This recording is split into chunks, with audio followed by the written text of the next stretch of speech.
बिस्मिल्लाहिर्रहमानिर्रहीम। अस्सलाम वालेकुम वरहमतुल्लाहि वबरकातुहू। अपनी ड्यूटी ख़त्म करने के बाद मैं अस्पताल से निकली।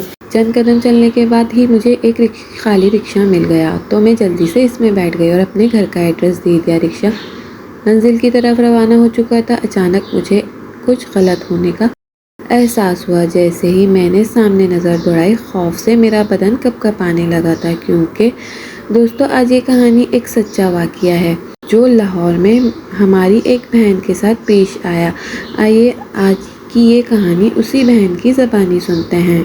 मेरा नाम समीना है और मेरा ताल्लुक़ लाहौर से है। मैं एक नहायत ही मुतवस्सित घराने से ताल्लुक़ मेरा बाप एक स्कूल टीचर था। अपने वालिदैन की हम 4 औलादें थीं। भाई जावेद सबसे बड़ा था, लेकिन बदकिस्मती से हमारा भाई ज़हनी माजूर था, लिहाजा उसका होना या न होना एक बराबर ही था। हमारे घर में भाई का वजूद तो था, लेकिन ज़िंदगी में भाई का कोई हिस्सा नहीं था। बाप के साथ बाजू बनकर वो बाप का बोझ नहीं पटा सकता था। जावेद की से छोटी मैं थी और मुझसे छोटी मेरी मज़ीद 2 बहनें थीं। महंगाई के इस दौर में 4 बच्चों के साथ घर का गुजर बसर करना एक माजूर बच्चे का साथ। मेरा बाप ज़िंदगी की गाड़ी को घसीटने की हर मुमकिन कोशिश कर रहा था, मगर मैं जैसे जैसे बड़ी हो रही थी, वक्त के साथ मुझे इस चीज़ का बखूबी एहसास हो रहा था। मेरा बाप हमारे घर के चूल्हे को जलाए रखने के लिए अनथक मेहनत कर रहा है और कभी कभी तो न जाने क्यों मुझे अपने बाप के कमज़ोर कंधे बहुत झुके हुए महसूस होते थे। शायद इन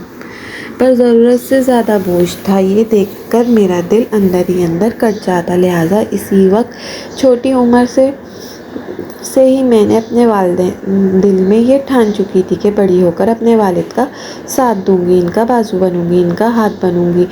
इसलिए एफएससी का इम्तिहान पास करने के बाद मैंने नर्सिंग का कोर्स कर लिया। एफएससी के बाद नर्सिंग का ये कोर्स करने के मुझे 2 फ़ायदे हुए। एक तो नर्सिंग के कोर्स के दौरान वजीफ़ा मिलता था, जो कि मेरी पढ़ाई के लिए ही मेरे काम में आ जाया करता था। दूसरा ये उम्मीद भी थी कि कोर्स ख़त्म होने के बाद मुझे यकीनन किसी अच्छे अस्पताल में नौकरी मिल जाएगी। लिहाजा पढ़ाई का भी ज़्यादा खर्च नहीं था, क्योंकि जो वजीफ़ा मुझे तालीम के दौरान मिल रहा था मैं इसे अपनी तालीम पर खर्च कर रही थी, बल्कि बचत कर के कुछ हिस्सा अपने माँ बाप के हवाले भी करती थी।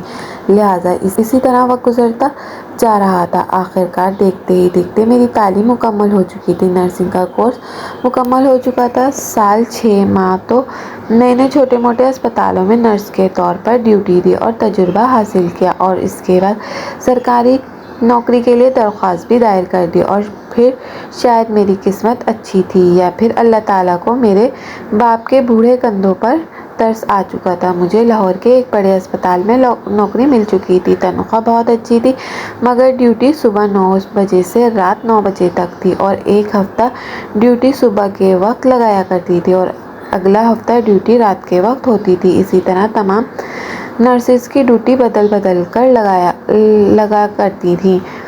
जिस नर्स की ड्यूटी एक हफ्ते दिन को होती थी, दूसरी नर्स की ड्यूटी एक हफ्ते रात को होती थी, और फिर अगली बार ये ड्यूटियाँ आपस में बदल दी जाती थी। घर में मेरी तनख्वाह आने लगी थी तो बहुत सी मुश्किलात हल हो गई थी। अम्मा ने मेरी छोटी बहनों का जहेज़ बनाना शुरू कर दिया था। हालांकि अब्बा की ख्वाहिश थी कि पहले मेरी शादी कर दी जाए, मगर मैंने साफ इनकार कर दिया और अब्बा को साफ लफ्ज़ों में बता दिया, आपका साथ देना चाहती हूँ। पहले मैं दोनों छोटी बहनों की शादी करूँगी, इसके बाद मेरी बारी आएगी। अब्बा ने मेरे हाथ पकड़े और कहने लगे, ये भी तो सोचो बेटा, लोग क्या कहेंगे। मैंने कहा, ये सोचना हमारा काम नहीं, मैं सिर्फ ये सोच रही हूँ कि मैं अपने बाप का साथ कैसे दूँ। इसके अलावा मैं कोई बात नहीं सोचूंगी। लोगों ने जो कहना है कहें, लोगों ने जो करना है करें, मुझे ज़रा रत्ती बराबर भी परवाह नहीं। अब्बा ने आगे बढ़कर मेरा माथा चूम लिया। बाप की तरफ से मिलने वाली तसल्ली ये थपकी मेरा ढेरों खून बढ़ा चुकी थी। मैं बहुत ही दिलजमी से और लगन से अपनी ड्यूटी सरअंजाम दे रही थी।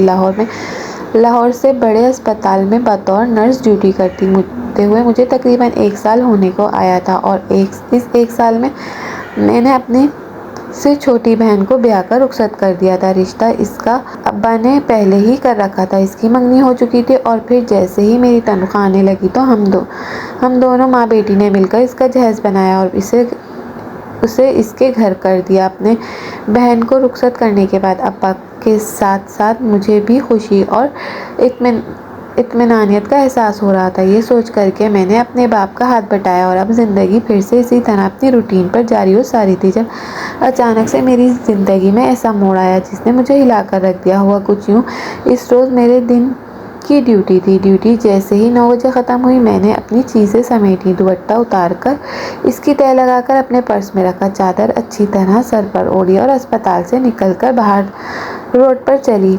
रोड पर आकर मैंने इर्द-गिर्द नज़र दौड़ाई क्योंकि रिक्शे की तलाश में थी। इस वक्त रश बढ़ जाता है और रिक्शा मुश्किल से मिलता है, लेकिन इस दिन मैंने अभी चंद कदम ही चली थी कि मुझे रिक्शा मिल गया और वो चलता हुआ रिक्शा जैसे ही मेरे करीब आकर इसने रफ्तार आहिस्ता की, मैं जल्दी से शुक्र अदा करती हुए अंदर बैठ गई। दिल में शुक्र अदा कर रही थी कि जल्दी रिक्शा मिल गया। मुझे ज़्यादा पैदल नहीं चलना पड़ा क्योंकि इस वक्त वैसे भी सारे दिन की थकावट से बुरा हाल था। खैर, रिक्शे में बैठते ही मैंने रिक्शे वाले को अपनी मतलूबा जगह का बताया। इसने फ़ौरन इस बात में सर हिलाया और कहा, बाजी 150 लूँगा। मैंने फ़ौरन इसे टोकते हुए कहा कि मैं रोज़ाना यहाँ से अपने घर 100 रुपये देकर जाती हूँ। मेरी बात सुनकर चंद लम्हों के लिए वो खामोश रहा, फिर कहने लगा, चलो ठीक है बाजी, तुम 100 ही दे देना। इसके बाद इसने रिक्शा स्टार्ट किया और हम अपनी मंजिल की तरफ रवाना हो गए। अस्पताल मेरे घर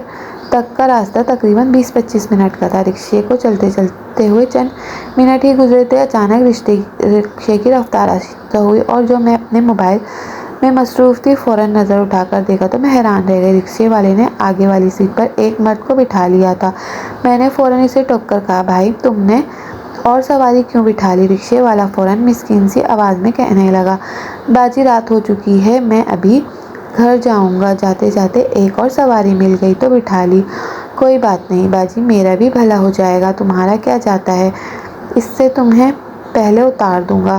खैर, मैं भी खामोश हो गई और मैंने कहा, ठीक है। रिक्शा एक बार फिर चल पड़ा। तकरीबन 5 मिनट बाद रिक्शे ने एक टर्न लिया। ये टर्न गलत था, मेरे घर की तरफ नहीं जा रहा था। मैंने एक बार फिर फ़ौरन रिक्शे वाले को टोका, भाई तुम गलत रास्ते पर जा रहे हो, ये टर्न नहीं लेना कभी। रिक्शे वाला फ़ौरन तेज़ आवाज़ में कहने लगा, बाजी इस भाई का घर पहले आता है, आपको ज़रा दूर जाना है, इससे पहले उतार देता हूँ। मैं एक बार फिर खामोश हो गई। मैंने कहा, ठीक है, चलो ठीक है। रिक्शा मेन रोड से उतरकर गलियों में आ चुका था। गलियों से निकलकर वो थोड़ा फैक्ट्री साइड पर जाने लगा। मुझे एक अजीब सी उलझन होने लगी। मैंने फ़ौरन भाई को कॉल की, लेकिन मैंने ये जाहिर होने नहीं दिया कि मुझे रिक्शे वाले पर कोई शक है। मैंने अपनी घबराहट पर फ़ौरन काबू पाया और अपने भाई को कॉल की, मगर बदकिस्मती से मेरे भाई ने मेरी कॉल अटेंड नहीं की। फ़ौरन ही मैंने अस्पताल में अपनी एक साथी डॉक्टर को मैसेज किया, जिनके साथ अभी मैं ड्यूटी ख़त्म कर आई थी।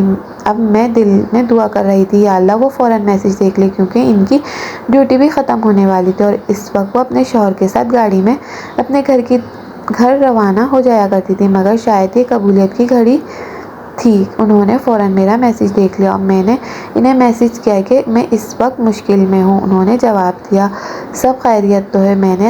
मैंने कहा, खैरियत नहीं मैडम, मैं इस वक्त एक रिक्शे में मौजूद हूँ। रिक्शे वाला अनजान राह की तरफ जा रहा है। मैडम ने पूछा, मैं तुम अकेली हो? मैंने कहा, नहीं, रिक्शे में एक और सवारी भी मौजूद है, मगर मुझे शक है कि मुझे वो सवारी नहीं, वो रिक्शे वाले के साथ मिला हुआ है और ये दोनों मुझे लेकर सुनसान जगह पर जा रहे हैं। मैडम ने कहा, परेशान मत हो, घबराओ मत, इनको बिल्कुल भी जाहिर मत करना कि तुम्हें शक पड़ चुका है। इसके बाद मैडम का अगला मैसेज, उन्होंने कहा कि इर्द गिर्द देखो, एरिया का अंदाज़ा लगाओ, मुझे बताओ कि ये जगह कौन सी है। मैंने कहा, आप व्हाट्सएप से अपनी लाइव लोकेशन भेजती हूँ। मैडम ने कहा, ये तो बेहतरीन है, फ़ौरन भेजो। मैंने मैडम को लाइव लोकेशन भेज दी। लाइव लोकेशन का मतलब ये है कि अब मैं जिधर तो भी सफ़र करूंगी, मैडम को इस बारे में पता चलता रहेगा। कुछ देर बाद रिक्शा खेतों के पास रुक गया। सामने वाली सवारी जो बैठी हुई थी वो उतर गई, रिक्शे वाला खुद भी उतर गया। मैंने जल्दी से अपने लहजे को नॉर्मल करते हुए कहा, भाई इस सवारी को इधर ही उतरना है तो जल्दी चलो, मुझे देर हो रही है। मगर मेरे सवाल का जवाब देने के बजाय वो दोनों मेरी तरफ बढ़े और मुझे बाजू से पकड़कर रिक्शे से बाहर खींचे। इसके बाद रिक्शे ने मेरे हाथ से मोबाइल लेकर अपनी जेब में डाल लिया। वो दोनों खींचकर मुझे खेतों के अंदर ले जाने लगे। मैं चीख रही थी, मैं चिल्ला रही थी, मगर ये इलाका सुनसान था। आगे खेत थे, कुछ दूर फैक्ट्रियाँ वगैरह बनी हुई थी और इस एरिया में अमूमन मज़दूर तबका जो काम करता है, इस वक्त तक वो तमाम लोग जा चुके थे और ये एरिया खाली होता है। मुझे बिल्कुल भी उम्मीद नहीं थी कि यहाँ मुझसे कोई मदद मिलेगी, मगर फिर भी मैं चीख रही थी, चिल्ला रही थी, इसी उम्मीद पर कि शायद कोई मेरी आवाज़ सुन ले, कोई मेरी मदद को पहुँच जाए। दूसरी तरफ मुझे ये उम्मीद भी थी कि मैडम के पास मेरी लाइव लोकेशन है, वो जल्द ही मुझ तक पहुंच जाएंगी। तब तक मुझे अपना बचाव करना है, मुझे किसी भी तरह इन दरिंदों को अपने आप से दूर रखना है। वो दोनों मुझे घसीटते हुए खेतों के दरमियान ले जा चुके थे। फिर इन दोनों ने मुझे धक्का देकर ज़मीन पर फेंक दिया। अब वो दोनों इर्द गिर्द का जायज़ा ले रहे थे। तभी रिक्शे वाले के चेहरे पर एक शैतानी मुस्कुराहट उभरी और वो मेरे ऊपर झुका। मैंने जल्दी से अपनी टांगें इकट्ठी की और दोनों पाँव की मदद से इसके सीने पर ठोकर मार दी। वो पीछे की तरफ जा गिरा। मेरे इस अमल ने इसे आग बबूला कर दिया। वो सख्त तैश में आ चुका था। वो अपनी जगह से उठा और एक बार फिर मेरी तरफ बढ़ा।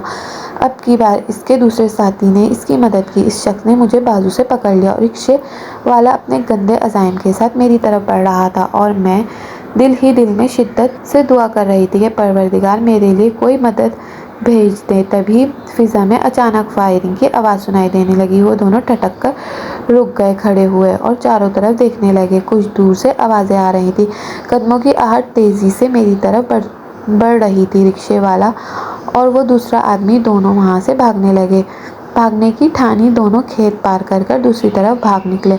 मगर खुशकिस्मती ये थी कि मेरा मोबाइल, जिसमें लाइव लोकेशन ऑन थी, वो रिक्शे वाले की जेब में था। वो जहाँ भी जाते इनकी लोकेशन का हमें इल्म हो रहा था। वो दोनों भाग चुके थे। कुछ मिनटों बाद मैडम मेरे पास पहुंची। इनके साथ इनके शौहर भी थे और 2 पुलिस वाले भी थे। मैडम ने मेरा हाथ थामकर मुझे ज़मीन से उठाया, मेरे कपड़े झाड़े और मुझे अपने साथ लगाते हुए खेतों से बाहर ले आई और अपनी गाड़ी में बिठाया। उन्होंने अपनी पानी की एक बोतल खोली और मुझे पीने के लिए पानी दिया। पानी के घूंट पीकर मेरा तनफ्फुस कुछ बहाल हुआ।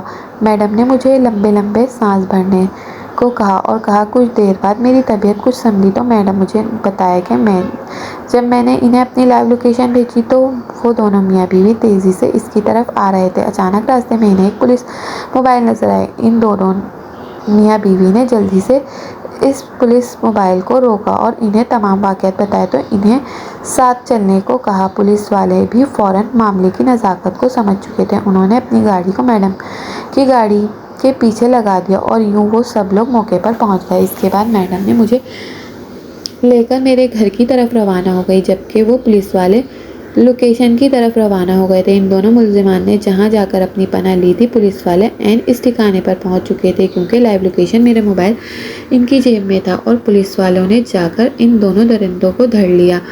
तब वो दोनों इस बात से बहुत हैरान और परेशान थे। आखिरकार पुलिस इनके पीछे कैसे पहुंच गई? आखिर इन्हें पता कैसे चला कि वो कहाँ छुपे हुए हैं? घर पहुंचने के बाद मैडम ने मुझे तसल्ली दी और शाबाश दी कि लाइव लोकेशन भेजकर मैंने न सिर्फ इनका काम आसान कर दिया बल्कि मेरी अपनी जान भी बच गई, वरना न जाने आज वो दोनों दरिंदों मेरे साथ क्या कर चुके होते जाने मेरी इज्जत सलामत होती या लुट चुकी होती। मैडम ने मुझे कहा कि अब तुम 2 दिन तक घर पर आराम करो, अस्पताल आने की ज़रूरत नहीं, मैं तुम्हारी तरफ से लीव दे दूंगी, तुम 2 दिन की छुट्टी ले लो। मैं तशक्कुर भरी नज़रों से इनकी तरफ देखा और इस बात में सर हिला दिया। और वो रात मेरी ज़िंदगी की भयानक रात थी और खुशकिस्मत तरीन रातों में से भी थी। एक ही रात में मुझे अपनी ज़िंदगी के 2 बड़े तजुर्बे हुए। एक तजुर्बा जो निहायत भयानक और दूसरा तजुर्बा जिससे मेरे लिए फ़ौरन मदद पहुंची। इसे एक रात में ही खौफ से कांप रही थी और खुश भी थी कि अल्लाह ताला का शुक्र है भी अदा कर रही थी।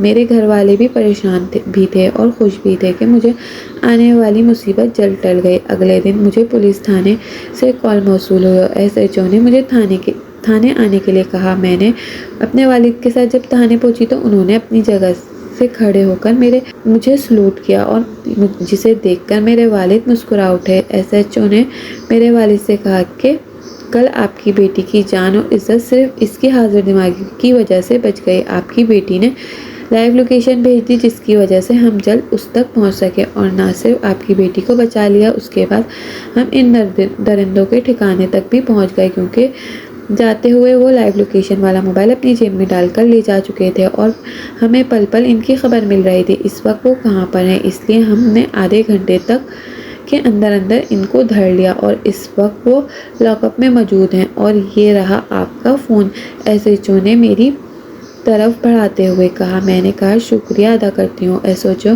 फिर मुस्कुराकर कहने लगे शुक्रिया तो हमें आपका करना चाहिए, आपने हमारी मदद की, हम इन दरिंदों तक पहुँचे, वरना न जाने ये अब तक कितनी मासूम जानों और इज्जतों के साथ खेल चुके होते।